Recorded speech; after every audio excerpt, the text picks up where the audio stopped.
নিরাপদ আশ্রয়ের খোঁজে প্রাণ ভয়ে ছুটে এলো লোকালয়ে, কিন্তু সেখানেও মিলল না রক্ষা।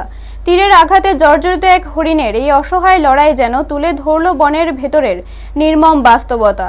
ঘটনাটি ঘটেছে দক্ষিণ জেলার নেতাজি সুভাষচন্দ্রনগর গ্রাম পঞ্চায়েতের সুভাষনগর গ্রামে। জানা গেছে, তীরে বিদ্ধ হয়ে গুরুতর আহত অবস্থায় একটি হরিণ লোকালয়ে ঢুকে পরে একদল কুকুরের আক্রমণে আরো ক্ষত বিক্ষত হয়ে পড়ে প্রাণীটি। সকালে গ্রামবাসীরা বিষয়টি দেখতে পেয়ে এক ব্যক্তি দ্রুত এগিয়ে এসে কুকুরের হাত থেকে হরিণটিকে উদ্ধার করেন। এরপর তাকে বাড়িতে নিয়ে গিয়ে প্রাণে বাঁচানোর চেষ্টা করা হয়।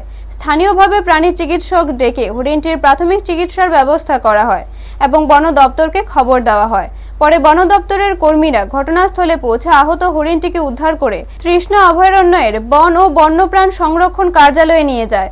ধারণা করা হচ্ছে, চোরা শিকারীদের তীরের আঘাতে আহত হয়ে হরিণটি অভয়ারণ্য থেকে পালিয়ে লোকালয়ে চলে আসে।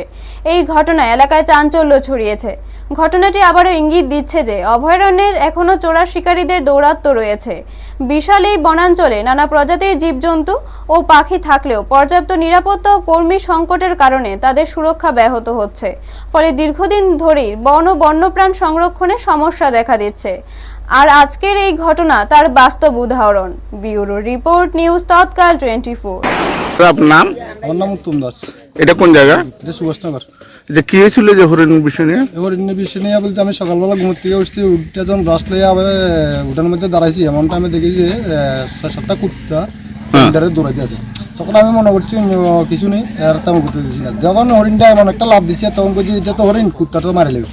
তখন আমি এটা পিছনে দৌড়াইতে এই গ্রামটা ঘুরাই, এখানে উঁচন আছে, অনেক উঁচন আছে, লাভ দিছে যে এটা আর উঠতে হচ্ছে না। তখন এখান থেকে ধরে আনছি, আনি না দেখি যে কুত্তাটিও ধরছে দাঁড়াইয়া। তো কুত্তারা সবাই আনছি, আনি না। এবার আমরা পোলাবাইনগুলো সবাই বাড়ি আছে শহর লইয়া, এবার ডাক্তার আনছি, আনি অনেক চিকিৎসা ব্যবস্থা করছি। এবার হস্ট অফিসে ফোন করা হয়েছে, এরা ড্যাশ ছাড়া একটা মারুতি গাড়ি লিয়ে আসছে, একজন বাইক লিয়ে আসছে। আইয়া আমরা বলতে আসছে যে দিয়ে দেন, আমরা এটা চিকিৎসা করা লাগবো, আমরা এই জসানপুর ডিবো অফিসে লই যাম। তো আমরা কইছি যে ঠিক আছে, আমরা মিডিয়া হোক, মিডিয়া এলে তো দিয়ে দেবো। তো কইছে যে মিডিয়া আইতে ইয়ে যদি মারা যায় আমরা কি করবো? তখন আমরা একটা টেনশন করে গেছি, আসলে তো ঠিক আছে, তখন পরিশ্রম করছি বাঁচানোর লাগে, এখন যদি মারা যায় তাহলে আমরা কি করবো? এই কারণে তখন যখন তারা নিতেছে, আমরা তো কইছি যে আচ্ছা ঠিক আছে লই যান, তবে ননের আগে আমরা সবকিছু ভিডিও করে যাম। তো কইছে যে ঠিক আছে আমরা রাখেন, ভিডিও করি, কোনো সমস্যা নেই।